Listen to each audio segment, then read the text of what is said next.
Ireo candidat roa voalohany vonjimaika manoloana ny mpandrarara toe-karena Robinson Jean-Louis anohy ny fitantanan-dravalomanana momba ny fanarenana ny toe-karena Era Jonary Mampianina anomevana ny fifampiresahana amin'ireo mpiara-miombonantoka samihafa. Nanomboka androany ny fihotazana letchi efa tonga eto andrenivohitra ny vokatra mbola marikivy izany amin'ny ankapobeny 2 ny kilao. Manao sinema ilay vehivavy bevokana ratra mafy nilaza fa nodaroan'ny polisy Nambomanarina hoy ireo polisy nitondra fanazavana androany. Niditra hopitaly ity vehivavy ity rehefa nilaza fa novon'ny polisy vavy iray nandritry ny fakanam-bava azy. Ary farany tetezana pasika tetezany loza rehetra sady tsy misy sisiny no efa lasa-tsena tamin'ity taona ity. 4 no efa latsaka tao, 3 naratra mafy, 2 no maty. Manasanao ary tompo kilasy tompovavy ahatra hatramin'ny farany.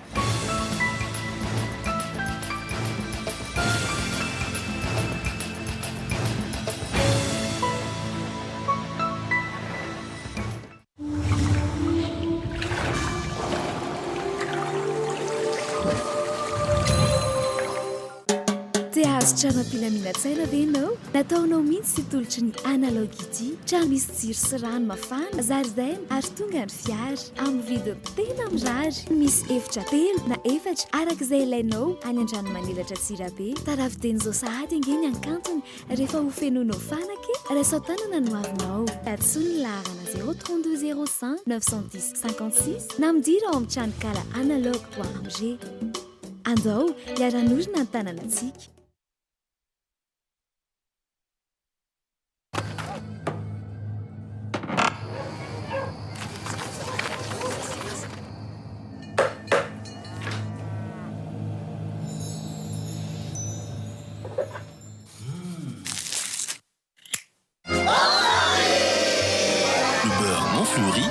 Le vrai plaisir de beurre.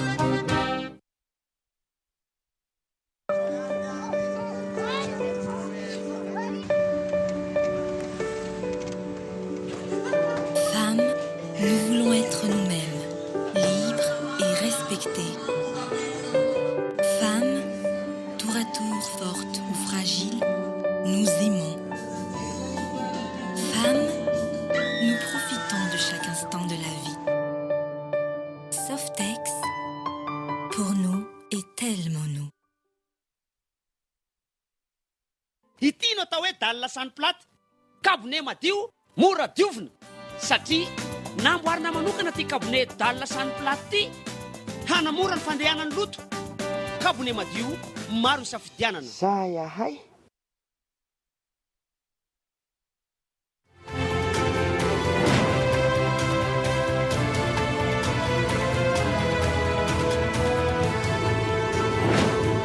Tiwela.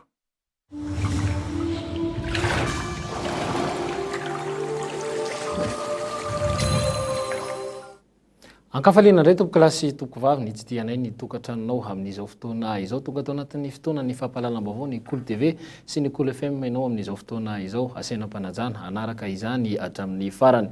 Any manodidina ny lafiny ara-politika vetrany hoentsika hanomboana izao fampahalalam-baovao izao. Ny ken'ny CES na ny fitsarana manokana misahana ny fifidianana ary faheloka avokoa ireo nazahoan'izy ireo fitarainana sy nisy ihany koa ny proof izay nitakiny ny olom-pirenena iray ny fanalanandaharana ny kandida ery Jonary Mampianina saingina teriny kosa raha ny didiny voaka omaly ary fa tsy ampy ihany koa ny proof dia ho apela-tanana isan'izany moa ny olana omaly raha antsika ny fanadadiana makasika izay. Izy tompona ndraiky mpanjakana samihafa toy ny Prime Ministre lefitra sy na lehibe ny faritra natalian'ny sampandraram-panjakana mpikambana amin'ny kongresy ny tetezamita izy mpandrara mpitantana onja-peo tsy miankina hiakatra fitsarana sy hiditra ponja ve atoato. Ny KNCES omaly fa heloka ary voararan'ny lalam-pifidianana sy ny fehezan-dalana famaizana ny fanaovana propaganda ivelan'ny fotoana tokony hanaovana izany izay nitranga tao Tomasina tamin'ny Hainao Manjery. Manampy izany ny fanehoan-kevitra nataon'ny Prime Ministre lefitra Perinasy tany Amboasary Atsimo laza fa ery Jonary Mampianina no kandidat toanany ny filohan'ny tetezamita ary tsisy aresy azy. Zaho vice premier ministre namana akaiky ny andro Rodril dia milaza tsy ampy ambana fa io ny kandidat tohanan'ny filoha androradrelona. Manampireo ihany koa ny fampiasana ny TVM sy ny RNM olombelona sy ny fitaovana nampitana ny fampelezan-kevitry ny kandidam-panjakana noho ny baiko azon'izy ireo. Ny keny CES ihany koa fa eloka ary voararany lalàna ny fampiasana ny fitaovam-panjakana toy ny mpiasa-panjakana na fiara-panjakana trangatany feno riva-tsinanana Ambatondrazaka ary Tomasina ny pirofo momba izany ary lehibe ny faritra sy ny mpiasa-panjakana no nanamora izany. Ireo karaza-keloka ireo izay voafaritry ny 450 ao amin'ny lalam-pifidianana ary melohan'ny 720 hatramin'ny 170 ao anatin'ny fehezan-dalàna famaizana. Ary niteritery atao amin'ny mpiasa-panjakana ka nazahoan'ny chef Zappa telo famindra-toerana Tervaimanta nataon'ny chef Sisko tany Mahanoro noho tsy faneken'izy ireo hanao ny fampelezan-kevitry ny kandidat-panjakana. Io tranga io izay voalazana lalam-pifidianana ao amin'ny 170 ary voasazy amin'ny fandoavana lamondy sy ny fampidirana amponja. Ireo ampahan'ny fitoriana ireo no tena nisongadina ary neken'ny CES tamin'ny didiny voaka ho maliny fa eloka. Izy ve ny fepetra ho raisina amin'ireo tompon'andraikitra samihafa voaroroy amin'ireo eloka neken'ny CES ireo fa eloka. Rehefa nambarany fa tsy ampy atongavana ny amin'ny fanalanan-daharana na ny diskalifikasiony kandida iray izany satria tsy ilay kandida mivantana no nanao izany. Afaka ny ampiasa ireo olona manodidina azy, ampiasa ny fitaovana sy ny herim-panjakana ihany koa ve ireo kandida sy olom-bavam-bahoaka, talesy tompon'andraiki-panjakana rehetra fantatra fa mirotsaka ankehitriny, raha tsy izy tena ny fa olona ny manohana azy ny manao izany. Ny rekety iray amin'ireo 400 no namohan'ny CES didy ny 7 novambra lasa teo. Didy izay tsy nivoaka raha tsy omaly 13 novambra na dia teo azy ireo pirofo fanampiny naterina teny anivon'ny CES ny 12 sy ny 12 novambra farany teo. Taorian'ny filazana ofisialy fa ny filoha Rajoelina no taorian'ny kandida Rajoelina Mampianina nanome toromarika sy baiko ny minisitra ampandany an'ity kandida ity.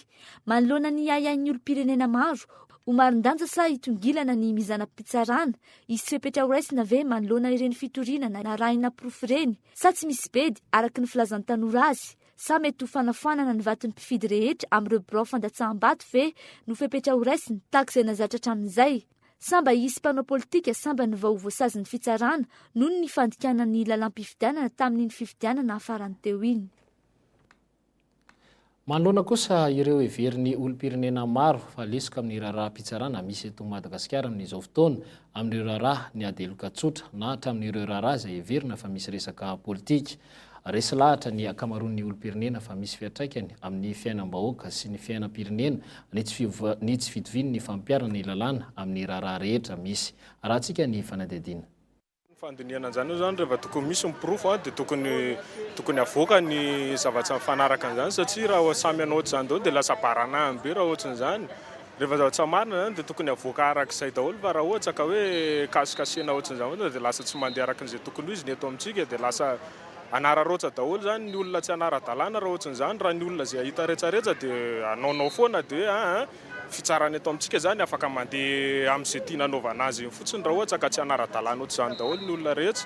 Mo en plus ihany koa reny olona ireny zany ny olona hoe fitaratra eto amin'ny firenena dia lasa raha mifandiniana zany dia lasa hoe tsy manany asiny sy ny andraikitra normal intsony zany reo tsy lasa miankin-doha aman'olona indray fa tsy mahaleo tena intsony. Amin'ny hevitry manokana aloha mety hitarika tsy fandarana ho an'ny malagasy izay satria hoe lehibe raha ve tsy manaraka lalàna dia vao mahay madinika koa zavatra efa voapirofo nefa mbola tsy ekeny ihany dia misy fiantraikany ratsy be eo amin'ny malagasy izay. Mety hampianatra malagasy anao zavatra ratsy andika lalàna izay. Mampirongatra amin'ny fanarahan-dalàna zany satria raha misy anankiray zao fa hita zao fa meloka dia vao tonga any fitsarana izy ka manam-bola dia tsy maintsy lasa afaka izy rehefa avy eo satria vola ohatran eto amintsika zany ohatran mbola tsy anjakana marina ny fitsarana fa lasa ohatran ampanam-bola fotsiny le izy. Dia nefa ny amin'ny lafiny indray nefa ny misy olona tsy meloka fa voendrikendrika dia taraiky ihany koa.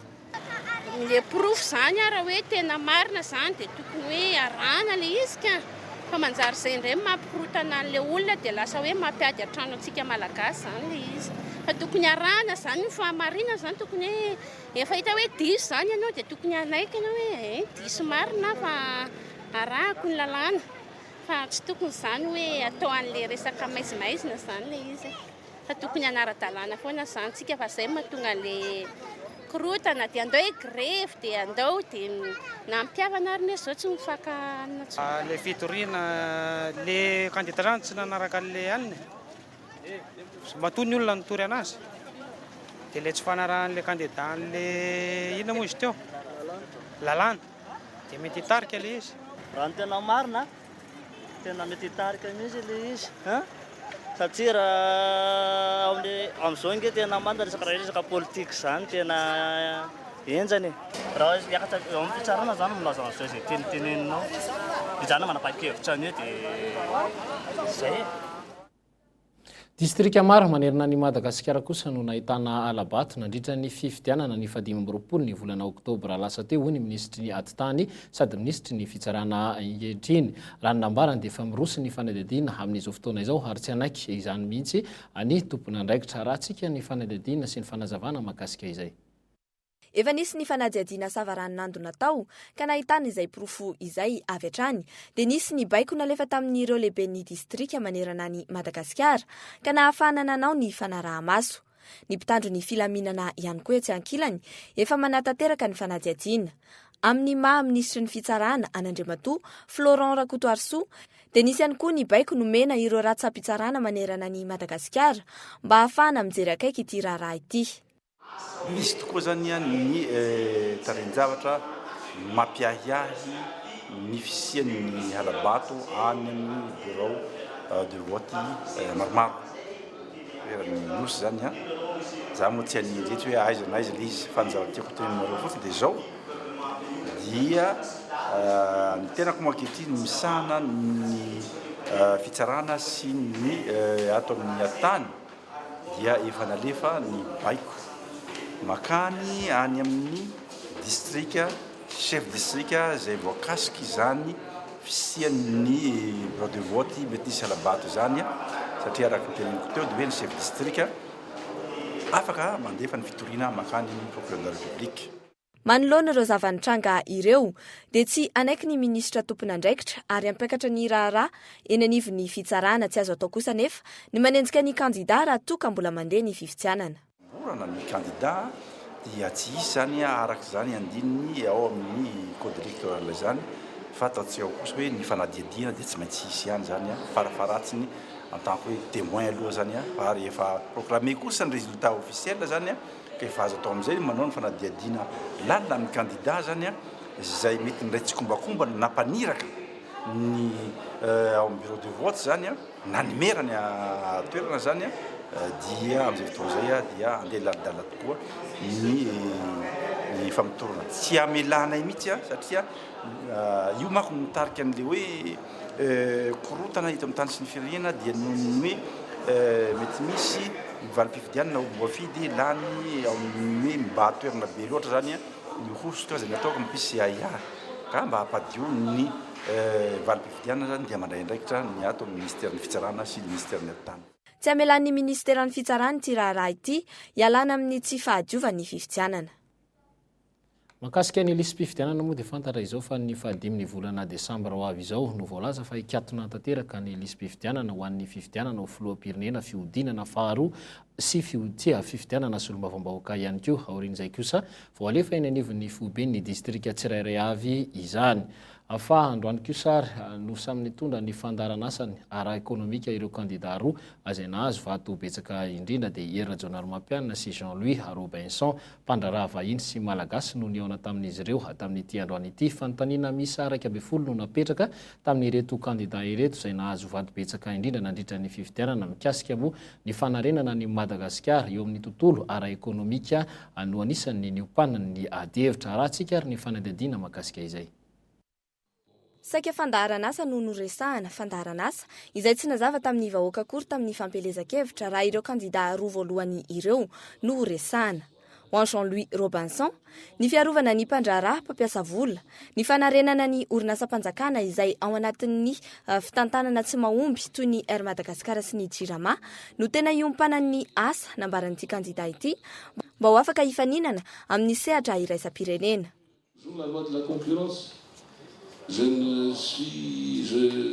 Par exemple, privatiser Air Madagascar, Ça, c'est très facile à dire, mais c'est très difficile à faire.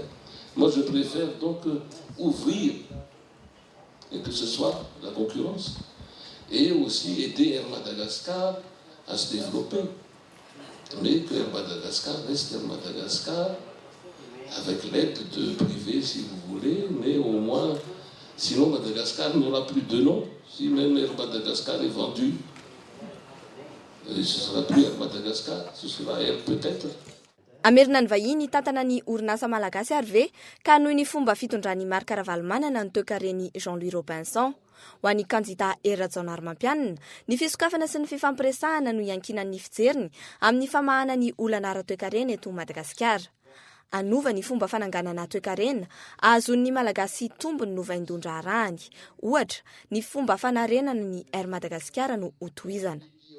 Kasa izay entina avanosona ny firenety ary indrindrindrindra amin'ny hoe ahoana ny ametrahanao ny sehatra tsy miankina ao anatin'izay politika anao izay angamba nazava ny fomba fampiresahana teo le rupture antiako tenenina teo lafiny économique le teneniko teo tena teo hoe tsy misy tsony zany monopole zany tsy zany tsony ny jerena amin'izao ao anatina ataoko hoe contexte libéral atsika donc tsy tokony hisy mihitsy za monopole zany na avy amin'ny privé na avy amin'ny fanjakana fa tsy maintsy jerena amiandalana zany zay tokony ametrahana rafitra tena hoe hijerena fampandrosoana ny firenena.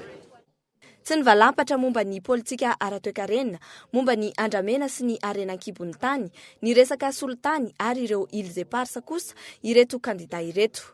Ireo vahiny rahateo no tena nametraka ny fanontaniana.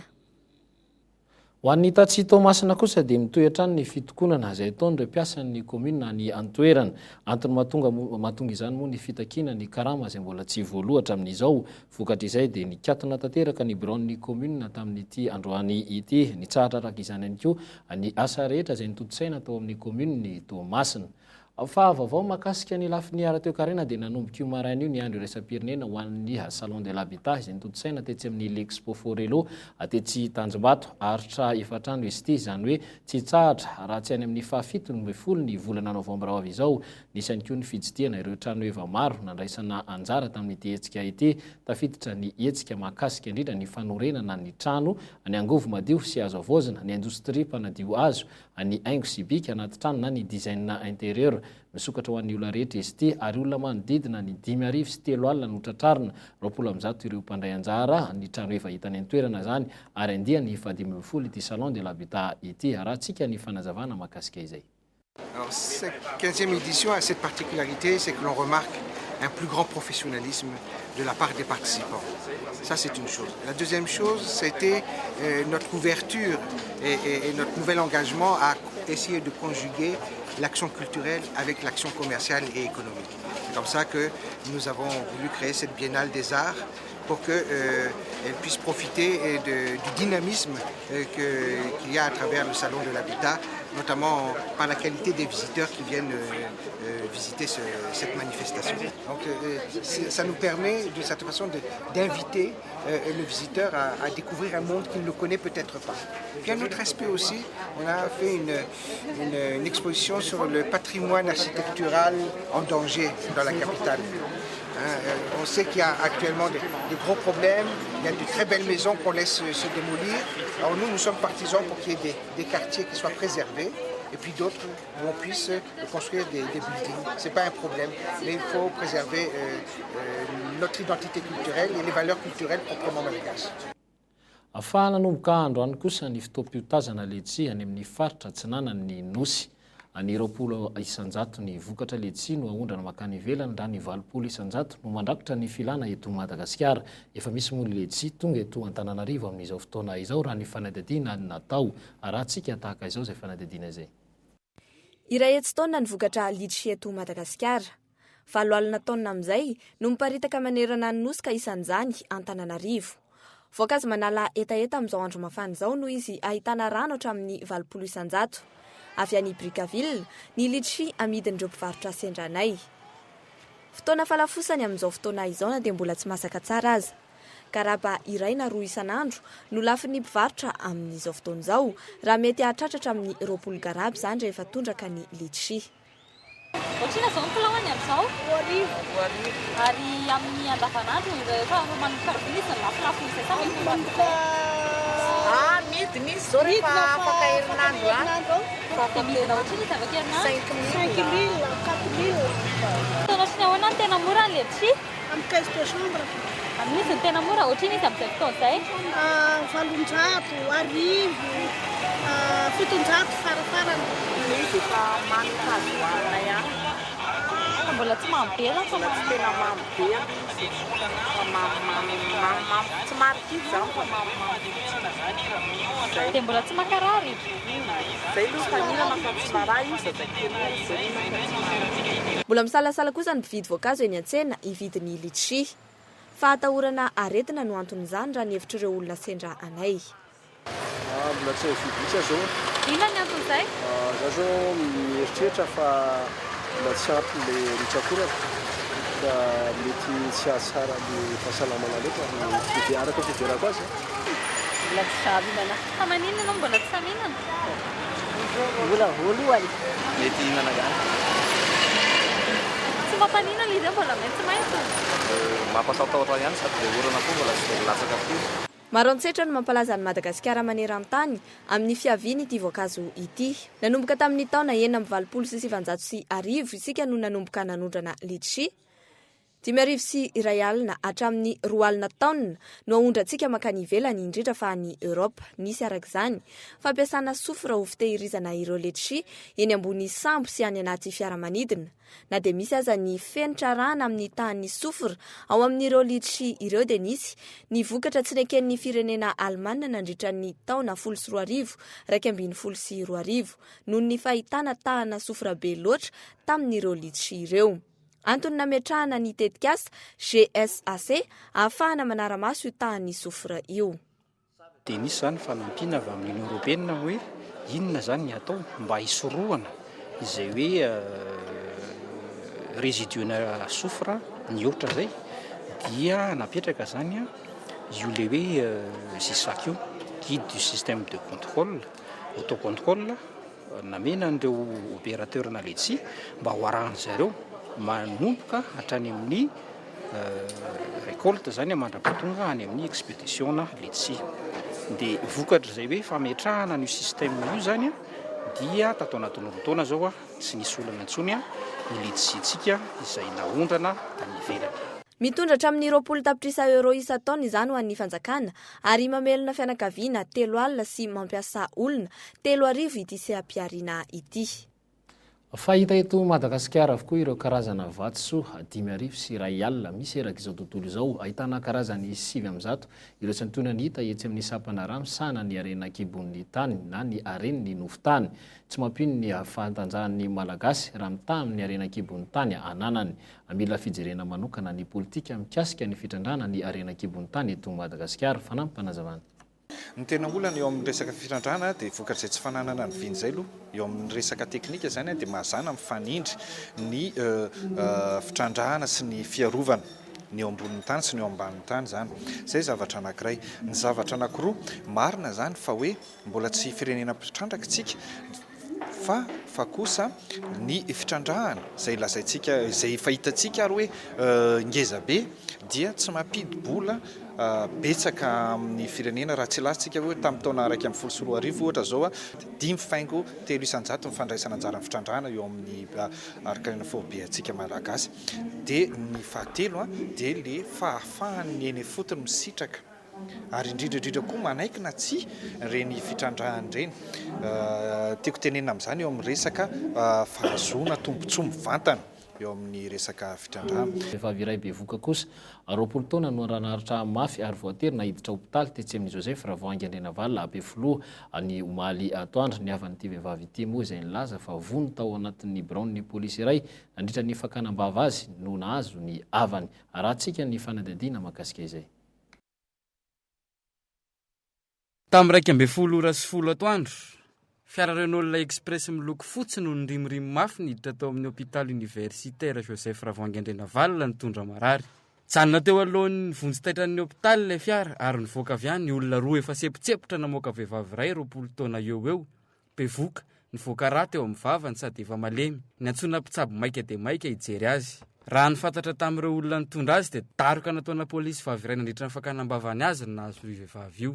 Polisy vavy zany nanao aketo tao dia tereny fotsiny anaiky ny zavatra tokony hoe aresy azy zany dia rehefa teo dia niteren'le polisy vavy fotsiny zany tia kalakely ty za zao zany isa nanatrika tao fa tsy mahazo miteny tao amin'le kenty dia izy be voka dia ketoketoka be tena tsy ahiterana mihitsy zany nanaovan'le polisy vavy azy ketoketoka be za moa zany saika hiteny hoe madama raha mba azonao atao mba ataovy amin'ny ara-dalàna le teninao fa be voky nefa tsy navelany hiteny mihitsy azy zany tsy navelany polisy hiteny a dia noho ny avy eo ketoketoka be izy dia noho ny efa vita le dossier ndrahany mivoaka ndrahan'le polisy vavy ivoaka dia vao mivoaka nefa vao niodina kena dia tonga dia daroka io tonga dia daroka ny nataony tao dia tonga dia tafavoaka mivaravarana ka ny andala tsara mihitsy ty le natao aketo ty.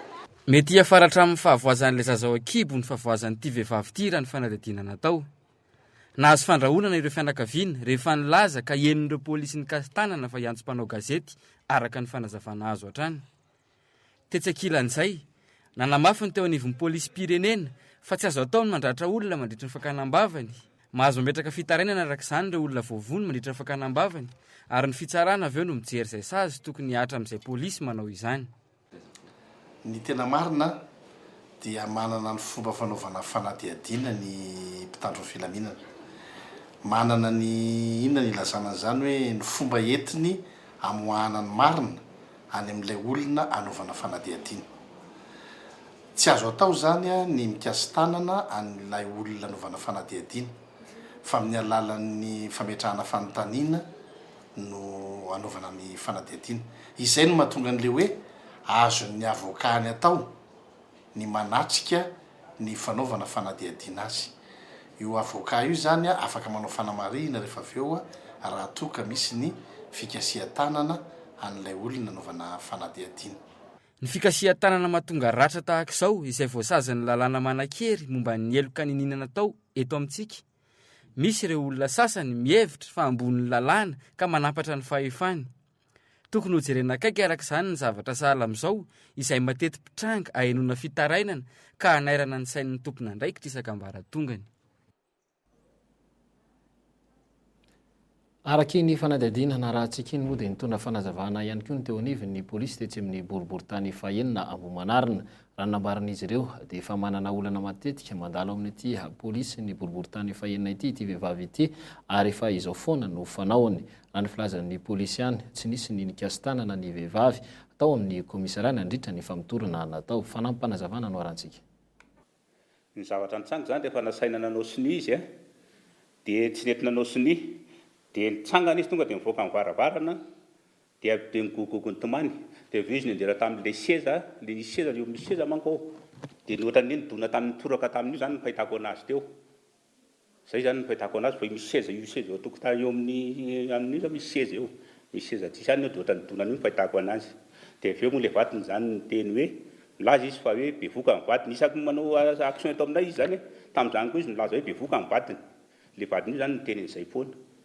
Dia avy eo moa zany izy dia anona hoe lasa hoe nisy vaky mba za sira fa nidona tamin'ilay seza izy. Zay ny fahitako anazy dona tamin'ny seza io. Système ramatoa io zany rehefa tamin'izy toran'ity olona ity zany zao lazainy fa nanao viol anazy petraka eny namotana azonao madera namotana dia nidididiny tamin'ny lamba amin'ny vatany dia tonga teto aminay teto izy naratra nohatran'izany. Nefa ny olona lazainy fa nanao viol izy nanoro ny tranony tamin'ilay vatiny nangalatra bisikileta. Nangalatra bisikileta tany ampita tapika. Dia nanoro anazy zany io dia navadiny ohatran'izay le resaka hoe isatoto ty nanoro ny tranonay dia tsy maintsy hitadiavako fiky ty ameleza anazy.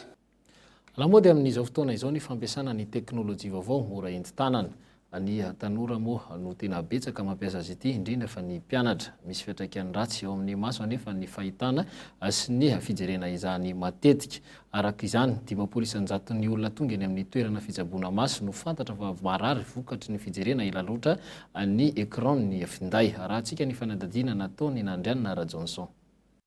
Facebook, Twitter, Internet Ireo no antony ampiasain'ny olona ny finday amin'izao fotoana izao ankoatra ny mahafitaovana hoenti-miantso azy. Ora 2 hatramin'ny 5 isan'andro eo amin'ny ankapobeny no lan'ny mpianatra iray mikirakira azy ireny. Saika ny fotoana malalaka rehetra no lany amin'izany ary ny alina no tena andaniana ny ambom-bola ifandraisana. Eo amin'ny adiny 2 eo ny trazeako miala ny trano katraty ampianarana dia any anaty bus rehefa tsisy atao iny dia Facebook any moa embouteillage be dia manao Facebook mijerijery internet dia rehefa miverina koa dia 2 heures ohatr'izay ihany dia internet foana zany dia any trano misy alohan'ny atory mijery kely rehefa misy créneau kely aty ampianarana dia manararoatra kely koa mijery dia rehefa tena total iny eo amin'ny 5 heures eo par jour zany ihany no mijery Facebook na internet amin'ny téléphone. Ohatrany hoe tsy mianatra dia manao an'ilay izy na alohany andeha hianatra ohatra hoe tonga mianatra ihany koa ohatra hoe mirava amin'enina dia manao an'iny dia jusqu'à amin'ny 6 ohatra. Saika ny lahy sy ny vavy samy manao internet amin'ny finday avokoa ankehitriny noho ireo tambazotra sosialy efa malaza. Ho an'ny lehilahy kosa amin'ny fampiasana ny maso manatombony azy ireo noho ny fanaovana jeux vidéo, PlayStation sy ny maro hafa. Mandany andro amin'izany mihitsy rehefa misy fotoana malalaka. À peu près 2 heures eo angamba. Tanao zao maso somary menamena kely. Mangirifiry le maso ohatra zao le atao reny dia mangirifiry le maso amin'iny le izy fa tena miatsaika. Atsasakady rehefa farany kely fa adiny iray farany fabetsany isan'andro. Mavesatra ho an'ny maso ny fijanonana ela eo am-pototry ny écran na finday na ordinateur. Mangirifiry, mangidihidy ary mivadika ho menamena ny maso avy eo. Ireo no fisehon'ny aretina azo avy amin'ny écran. Pendicula, io no anaran'ny areti-maso. Saika ny 500,000 olona mitsabo teny eto amin'ity hopitaly ity no marary maso no izay antony izay. Ary ny tombatrano ny isan'ny tanora eo anelanelany 12 taona hatramin'ny 20 taona mitsabo maso ka ny 700,000 manana sy mampiasa an'ireo finday misy internet reny avokoa. Ny fikojakojanan'ny maso ny tena vahaolana iray amin'ity aretina ity. Ankoatrany hoe manao an'ireny lunette protection reny dia rehefa miasa sur écran koa zany dia tsara ihany mba hoe mavita 1 heure eo zany dia maka pause kely manao miato kely zany 10 minitra dia akipy ny maso satria ny fikipin'ny maso iny zany zava-dehibe koa amin'ny fahasalaman'ny maso. Samy manana ny mampiavaka azy ny tsirairay amin'io areti-maso io. Ao ny mahazaka miaritra ela écran iray, ao ihany kosa ny tsy mahavita afa-tsy atsasakadiny ihany. Tokony halalan'ny toe-batany araka izany ny olona ahafahana mitsinjo ny fahasalamana. Eo amin'izay tontolo ny fahasalamana izay hatrany dia ny fanjambana, ny areti-po, ny fahasimban'ny vo, ny fanapahana ny aratsambatana, ireo no vokatry ny aretina diabeta, raha tratra orina moa ny fitsaboana azy. Matahotra izany avokoa ny olon-tsotra amin'ny ankapobeny. Nisany koa ny fitiliana maimaimpona tetsy amin'ny lapan'ny tanàna Analakely androany anoho ny fankalazana ny andro iraisam-pirenena ho an'ny diabeta. Raha antsika ny fanadihadiana nataony Narindra Randrianomanana mahakasika izay. Mirongatra ny aretina diabeta ankehitriny. 5 hatramin'ny 900 malagasy no voan'ity aretin'ny fioaran'ny fatrapitsiramamy ao anatin'ny raha ity raha nitato ny Amadia na ny andian'ny malagasy miady amin'ny diabeta tamin'ity taona ity. Miisa 500,000 ireo olon-tsotra nandrasan'ny tompon'andraikitra hanao ny fitiliana androany tontolo andro. Miteraka fandaniana ara-bola, ara-potoana sy areti-tsaina ny diabeta. Somary varimarina nefa ny akamaroan'ny mponina noho n'ity aretina ity sy mitranga avy hatrany ao ihany koa ireo mailo. Maro mirongatra amin'izao fotoana izao le hoe aretina diabeta zany tsy fito taona tsony le izy dia zay nahatonga ana hoe aleo mba hitesta ny fahasalamako tena anao le test diabeta dia négatif le izy. Za zany nisy zany fotoana zany hoe nisy ihany zany talolonga amin'izay roa taona dia nisy zany dia zany hoe nisaka nanao tena traitement dia nisaka zany nanao fanatanjahantena kakabe zany roany mijery fa tsisy tsony fa afaka le izy zany le izy hoe betsaka zany ny olona voan'ny diabeta tena betsaka ny olona hoe maty le diabeta dia izay no mahatonga na hoe liana tamin'le fitiliana. Ny fitandrema-tsakafo sy ny fanatanjahantena tahak'izay no mila tandremana. Ny fampiasana ny vatana sy dia-tongotra no anisan'ny torohevitry ny mpitsabo. Tsy ny diabeta no mahafaty fa ny aretina aterany toy ny fanjambana, ny areti-po, ny fahasimban'ny vo ohatra. niantraika amin'ny herim-pamokatra izany ao anatin'ny firenena iray izany hoe misy fiantraikana amin'ny toe-karem-pirenena ny fitombon'ny olona marary n'ity aretina ity. Raha ohatra hoe miditra hôpitaly foana ohatra be dia be dia iny zany dia mitatra any amin'ny firenena zany misy fiantraikany be zany ho an'ny ekonomika le fianakaviana ho an'ny fiainan'ny firenena mihitsy zany le izy raha hoe tena hoe tonga fahavoazana amin'ny tongotra sy ny karazany momba ny diabeta na ny vidim-panafody ohatra zany lafo be le izy ka sarotra be le ohatrinona no évaluena an'izay satria tena miatraika tany amin'ny firenena mihitsy zany le izy raha hoe misy olona ray hoe tratran'le vokatratry ny diabeta zany. Olona iray amin'ny roa no voan'ny diabeta no tsy nahafantatra fa mitondra an'io aretina io. Ny amadia ny fikambanana tokana eto amintsika misana ny aretina diabeta mezaka miparitaka maneran'nosy ny fikambanana nandritra ny 30 taona nisin'izay. Anitetezana pasika efa iova hotsenana pasika rehefa kelikely tetezana izay lasa toeram-pivarotana no tsy misy ary fanina intsony ihany koa 10 mahery ireo mpivarotra mifandimby sy mivelona eo amboniny izany tetezana pasika izany ankehitriny arahantsika ny fanadihadiana mahakasika izay.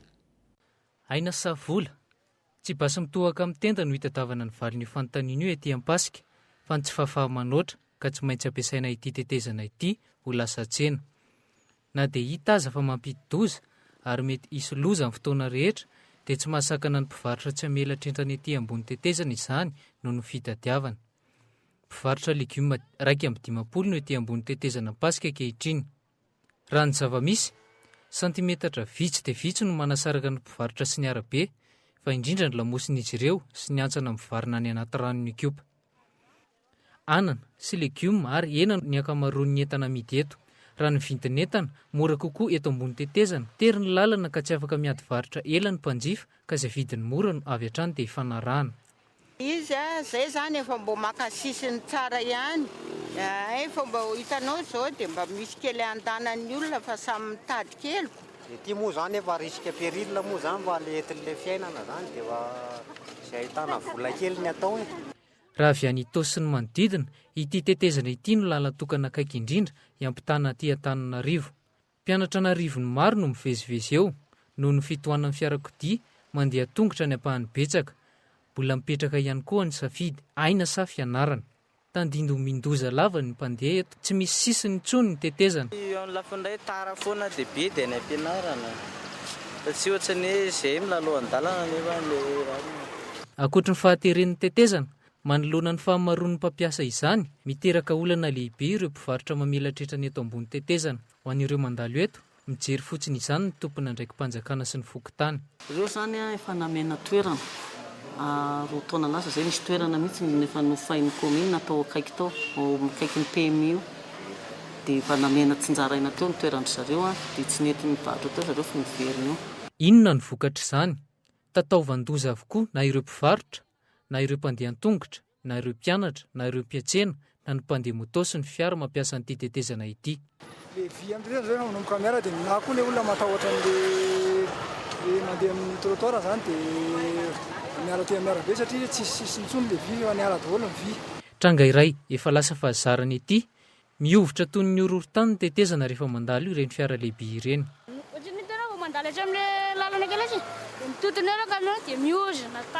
Sarotra ny mamina vina hoe firy taona no tena vesatra zaka an'ity tetezana ity noho ny fahanterany. Tsena tetezana, tsy misy arofanina, toeram-pivarotana no fiampitana ka sady lalan'ny mpandeha tongotra no lalan'ny fiara. Efa nisy fotoana tapaka tanteraka ity lalana ity, tsy hitananjavona avokoa nitetika asa re fa tokony anamboarana sy anamafisana ary anitarana izany. Vao tamin'ny tapa-bolana teo nisy olona nianjery ity raha ny fantatra. Amaranantsika ny fampalalam-baovao kosa dia tontolo mahakasika ny asa fanaovan-gazety nivoaka androany ireo mpifanandian'ny faharoa misy 20 natrika ny fifanana avy amin'ny sampany ny Frederic Ebert. Fifanana ho an'ny mpanao gazety no narahan'izy ireo nanomboka ny volana febroary ary ny farina tamin'ity volana novambra ity. Tetsy amin'ny hotely Colbert moa no nanaovana izay lanonana izay. Namiratra tamin'ny andiany kosa ny mpanao gazety namana ary misy Arakotobe avy amin'ny fahitalavitra Viva ary manaraka azy ny namana Irnena Alain Rakotondravony avy amin'ny l'Express de Madagasikara. No ny fanadihadiana moa mikasika ny mpanjakabe ny tany no todisay ny tany Toliara no nazahoany izany voalohany izany. Arahantsika ny fanazavana izay entin'ny namana Hermis Arakotobe mahakasika ity tontolo ny mpanjakabe ny tany ity. Ny mpanjakabe ny tany araka ny nambarako teo azo sarobidy sady azo masina ary izy nefa tsy voaresaka mihitsy amin'ny resaka fitrandrahana tsy ara-dalàna. Misy izy misy izy fatotsika hoe raha eo ny atsimo andrefana ohatra dia misy izy ao, misy le fitrandrahana tsy ara-dalàna zay. Dia izay no tena nisarika hoe hanao le mpanjakabe ny tany mba voalohany aloha ampahafantarana anazy dia fampahafantarana le zavatra iainan'le azo sy le zay le tsy firarahiana azy zay. Tsy fantatro hoe manay isa kely fotsiny aho ny mpanjakabe ny tany anankiray lehibe reny eo amin'ny 400 ariary ny vidiny efa vita. Dia mety tsy misy dikany ve raha oharina amin'ny bois de rose amin'ny milliard ariary dia mety zay ve tsy rarahiana azy nefa azo sarobidy izy ary azo masina ihany koa. Dia izay ihany koa no antsika mamarina ny fampahalalam-baovao tompo-kilasy tokovavy akasitrahany ianao nanaraka izany hatramin'ny farany dia aterina ny veloma mandrapitafa mandram-peona ho amin'ny rapitso indray.